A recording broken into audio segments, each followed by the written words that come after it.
Moduls Rīga piedāvā.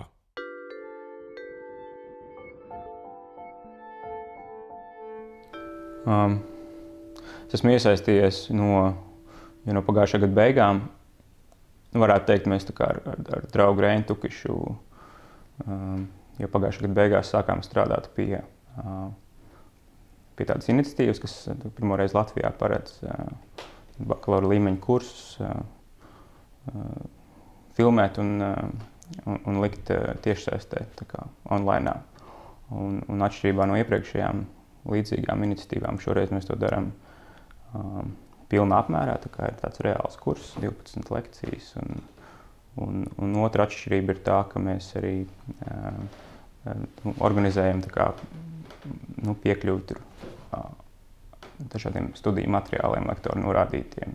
Līdz ar to tas, kas šobrīd ir iespējams un kas agrāk nebija, ja cilvēks ir ieinteresēts kaut kādā priekšmetā, viņš var pieteikties kursam un būtībā 3 mēnešu garumā sistemātiski viņam apgūt labāko lektoru, kas Latvijā ir vadībā. Mums ir 3 kursi, visi ir no Latvijas universitātes. Viens kurs ir par nacionālismu, Ivar Ijeba kurs. Otrs kurs ir ievadu kurs tā kā astronomijā un par pēdējiem atklājumiem visumpētniecībā, Ilgoņa Vilka kurs. Un trešais kurs ir Kaspara Eikmaņa kurs par budismu, par dažādām budismu tradīcijām. Tas kurs saucās Budisms rietumu lielpilsētu iemītniekiem. Tā kā pa vienam kursam no dabas zinātnēm, sociālām zinātnēm un humanitāriem zinātnēm. Tas ir šobrīd tas sākuma komplekts, un mēs domājam šobrīd, kā to, kas varētu būt nākamās lietas. Droši vien arī šajā pašā kaut kādā struktūrā, 3 virzienu, universitātes pētniecības virzienu struktūrā kaut kā papildināt un to piedāvājumu paplašināt. Tas uzstādījums ir, ka mēs tos kursus, ka mēs netaisam kompromisus, tā kā, teiksim tā, padarīt viņus kaut kādā ziņā populārus vai vieglāk uztveramus, respektīvi, darīt viņus mazāk akadēmiskus. Bet šie konkrētie kursi, viņi ir tā kā, radīti priekš šī projekta. Es pieļauju, ka tas ir tā kā integrējot to darbu, to pētniecības materiālu, ko katrs no lektoriem ir iesaistīts bijis iepriekš, un tad šie kursi ir radīti konkrēti šim projektam. Piemēram, kurs par budismu, tas nav notikums, tas ir notikums ne tikai tādā ziņā, ka viņš šobrīd ir pieejams tiešsaistē, un pirms tam viņš varbūt nebija pieejams tiešsaistē, bet īstenībā viņš ir notikums arī tādā ziņā, ka viņš ir vispār izskatās, ka plašākais, cik esmu runājis ar zinošiem cilvēkiem, plašākais kurs par dažādām budismu tradīcijām akadēmiskā perspektīvā, kāds vispār kad ir lasīts Latvijā. Tādā ziņā viņam ir tāda, tas ir notikums arī vispār, tā teikt, Latvijas akadēmijā. Šobrīd mēs piedāvājam tā kā to tiešsaistes formātu, kas ir cilvēks, ja pieteicās līdz noteiktiem termiņām, tad vienkārši viņš ir listē un viņš katru nedēļu saņem visas saites, kas ir nepieciešams, saites uz lekciju un saites uz lasīšanas materiāliem, un tad, balstoties uz šiem te avotiem, viņš var pilnvērtīgi studēt.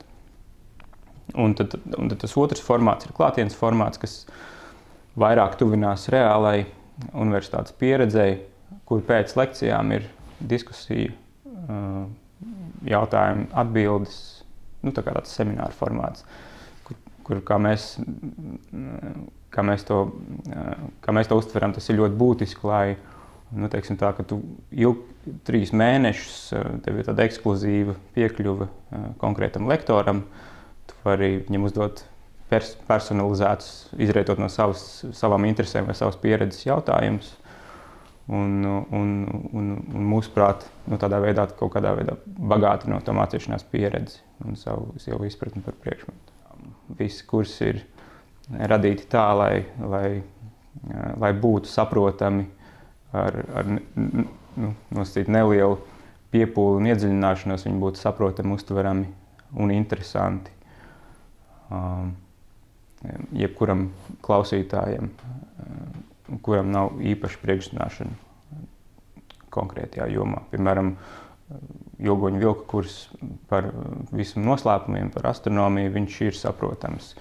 Arī tad, ja cilvēks nav mācījies padziļināt fiziku vai interesējies par visumu, par kosmosu un tā. Man ir bijusi ļoti, es teiktu, liela pieredze, man pašam nozīmīga pieredze. Arī tad, kad es biju, īstenībā tieši tajā laikā, kad es mācījos arī, teiksim, tā tradicionālā universitātē, es ļoti daudz klausījos šos te brīvi izliktos kursus no dažādām Latvijas universitātēm, kas ir elektroniski izliktie kursi. Un man tas bija ļoti būtisks avots, kaut kāds tāds resurss, no kurienes es smēlu. Tur ir daudz aspektu, daudz lietas, par ko var runāt, bet man tas ir, es kaut kādā ziņā izrietot no šīs pieredzes ticu tam, ka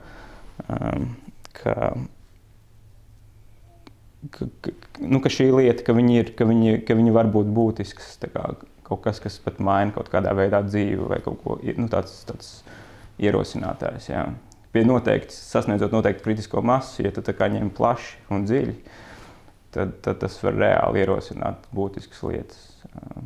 Pat vecumā, kas nav 22 vai 18. Es tiecos piekrist tam uzstādījumam, tas, kas nāk no Foucault, ka skola un vispār izglītības iestādes, viņas ir disciplīnas institūcijas kaut kādas, kur tu ej un tu kaut kādā ziņā iekļaujies sistēmā.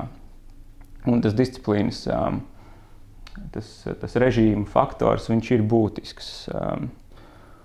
Un, protams, viņi var ar kaut ko aizstāt, bet tad tas noteikti prasa vēl lielāku.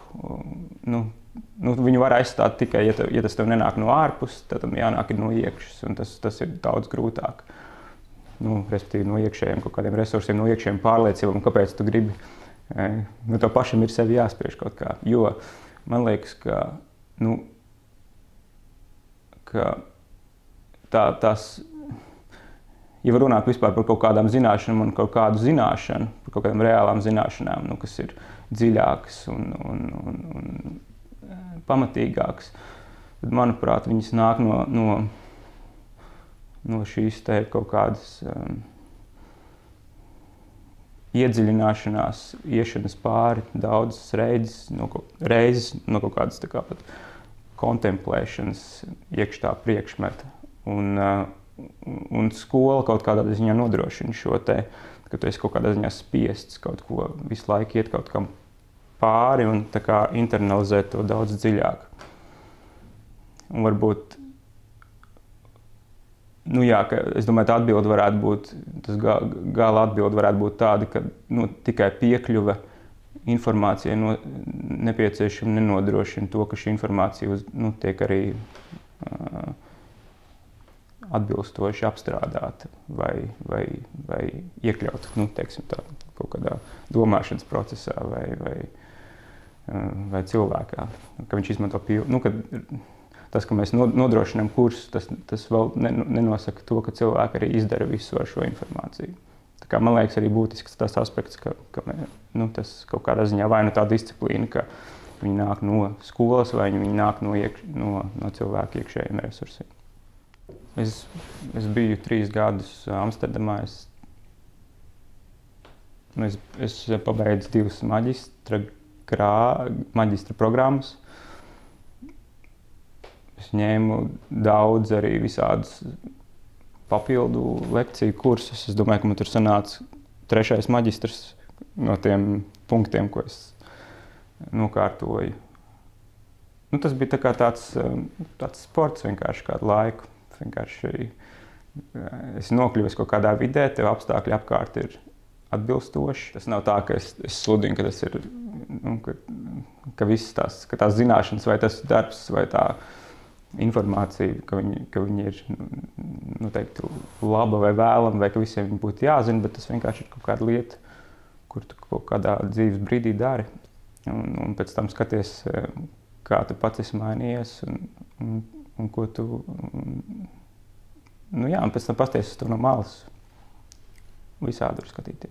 Man liekas, ka, teiksim, pakļaut sevi kaut kādu veidu informācijai, vienalga, vai tas būtu informācijai par to, kā cilvēki ir domājuši kaut kādos brīžos, kaut kādos laikos dažādos pasaulē, vai par to, kā strādās, pasaules finanšu sistēma, vai par to, kā ir uzbūvēta tas cilvēka smadzenes. Man liekas, ka tas ir tāds jēgpilns un ļoti interesants veids, kā pavadīt to laiku, kas paliek pāri pēc darba un pēc attiecībām. Tas tā kā laiks ir ar sevi. Un man liekas, ka tās zināšanas jau viņas, vai mācīšanās, tas nav tikai par to, ka tu uzzini kaut ko jaunu un tad tu vari ar kaut ko šīs lietas pārunāt. Tas ir tā kā, pirmkārt, tas ir būtiski, ka tas kaut kā maina vispār tevi pašu visnegaidītākajos veidos, un tās attiecības starp to, ka noteikti zināšanas tu apgūsti, piemēram, kaut kādas pilnīgi tehniskas zināšanas par to, kā strādāt ar Eiropas Savienības ekonomiskās pārvaldības sistēmu, vai kādas viņiem tur ir interesantas struktūras. Kādā veidā šis te var mainīt tevī lietas, kas ir pilnīgi nesaistītas ar šīm te kaut kādām formāliem zināšanām. Tas ir interesanti. Un otrs jau, kam es jau pieskāros nedaudz, ka šīs zināšanas ir ļoti labs veids, kā vienkārši satikties ar cilvēkiem un veidot jēgpilnas attiecības ar cilvēkiem. Apgūstot noteikti veidi kaut kādas, kā darbojas kaut kāda noteikti veida sistēma, vai tā ir politiska sistēma, vai kaut kāda, vai fiziska, tāda tīri fizioloģiska sistēma, kad tas princips viņš tev var kaut kādā brīdī likt skatīties citādi uz lietām, kas ir pilnīgi nesaistītas ar šo, ar šīm tā kā, primārajām lietām, primāri, par ko šīs lietas ir, vai tā ir Eiropas kaut kāda politiskā struktūra, vai Eiropas Savienības, vai pārvaldības struktūra, vai kaut kāda cilvēka smadzenes. Bet respektīvi, šie principi, viņi kaut kā, tas kaut kādā tādā algoritmiskā līmenī, tu vienkārši viņi kaut kā parādās pēkšņi, tu viņus, es pat nezinu, kā to izskaidrot, bet viņi vienkārši nāk ārā citos veidos un ir ļoti interesanti. Un tieši, manuprāt, ir svarīgi, ka kaut kāda veida šīs te garlaicīgās zināšanas par pilnīgi nesaistītām jomām pēkšņi savākas kopā kaut kādā vienā tavā viņas pēkšņi kļūst nozīmīgas, būtiskas un atklājošas kaut kādā pilnīgi nesaistītā personiskā brīdī, kad vienkārši sēdi pie galda, smērē maizi un runā par kaut ko pilnīgi privātu ar kādu cilvēku. Kaut kādā ziņā mūzika var šķist interesantāka un seksīgāka par Eiropas ekonomiskās pārvaldības arhitektūru.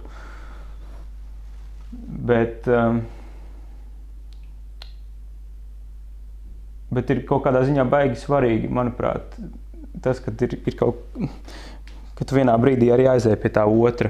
Es nezinu, es strādāju kaut kad, es nezinu, kāpēc vispār par šito visu sāku domāt un interesēties, kāpēc es vispār aizbraucu studēt, es vienkārši strādāju ziņās.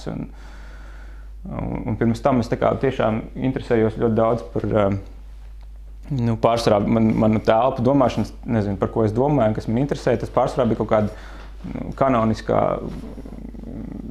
literatūras kanons plaši ņemot un fikcija, dažādi izdomāti teksti, augsts kvalitātes, un tos es diezgan daudz lasīju. Un tad es nezinu, kaut kāds laiks, diezgan daudz laika tika ziedots šādai praksē. Un tad es vienā brīdī sāku strādāt ziņās, televīzijā Un kaut kādā veidā tu vienkārši, bet tas jau bija sen, bet es vienkārši, man liekas, ir svarīgi izstāstīt to ceļu, kā es. Un tad tu vienkārši saproti, ka ir citas lietas, un ka viņas ir kaut kādā veidā, ka tu interesē lasot, nezinu, Tomasu Mannu vai Kafku, tu vienkārši netiec viņām klāt, un ka ir kaut kādā ziņā svarīgi to, es nezinu, ekonomiku, jā, un kaut kādas, nezinu, politikas teorija ir svarīga, un tad tu vienkārši, un galvenais tad, ka tu sāc lasīt par to, un tu redzi, tas maina vispār, kā es uztveru dzīvi, sevišķi tajā sākuma, ka tev tā informācija vispār tevī nav, šis tev domāšanas veids, tu pēkšņi viņu sāc patērēt, viņu sāc uztvert, un tas vienkārši tur tad vienkārši, tas vienkārši maina to, kā es domāju. Tas ir tik fundamentāls rīks, kaut kāda vienkārši teorija, kaut kāds konstrukts, kaut kāda veids, kā skatīties uz lietām. Viņi tur daudz ir tajās visās, nezinu, tur kaut kāda ekonomikas teorija, politikas teorija, tur kaut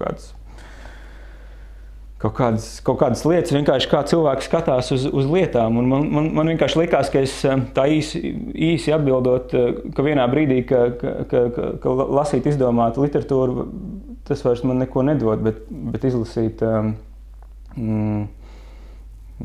kaut kāds, paņemt vienkārši visgarlaicīgāko, tur šķietami visgarlaicīgāko grāmatu par politikas teoriju, viņi liekas, tev uzreiz var vaļā kaut kādas, jaunas līmeņas, jaunas apvēršanas.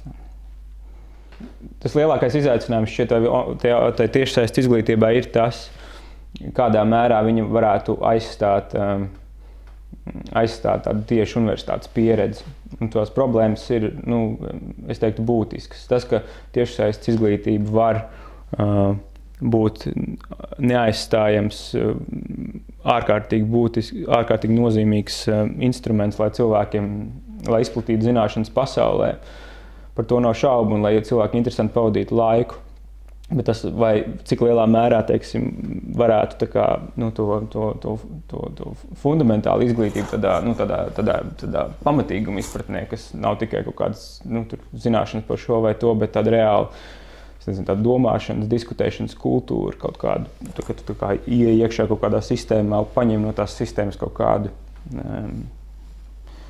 veidu, kā tu esi. Un tad izēj ārā, un tad ar to diplomu tādu vai šādu. To aizstāt ar to elektronisko formātu ir daudz grūtāk.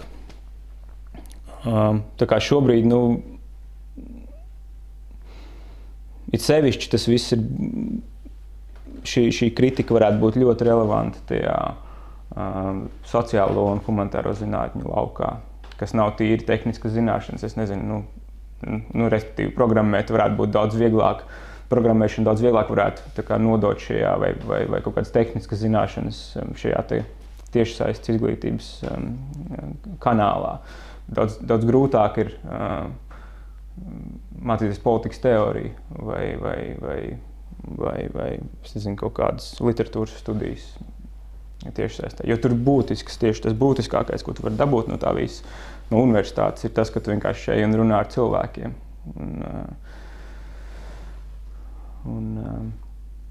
Un apspried tās lietas. Un otra lieta, kas ir vēl būtiska, kas īstenībā nākot tā kā tieši no universitātes, ko cilvēki bieži vien aizmirst, par ko vispār ir universitāte, ka tās tiešsaistes lekcijas, viņas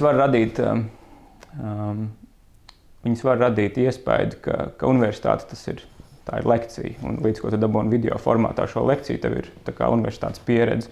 Bet īstenībā jau ārkārtīgi lielu daļu no laika, no studiju laika paņem vienkārši, tev vienkārši ir jāsēž un jālasa. Ja Latvijā ir kaut kādas zināšanas un kaut kādas izcilības no lektora puses, no pētniecības puses, tad uz tādiem viedokļiem tie normatīvi vajadzētu to vienkārši darīt pieejamu.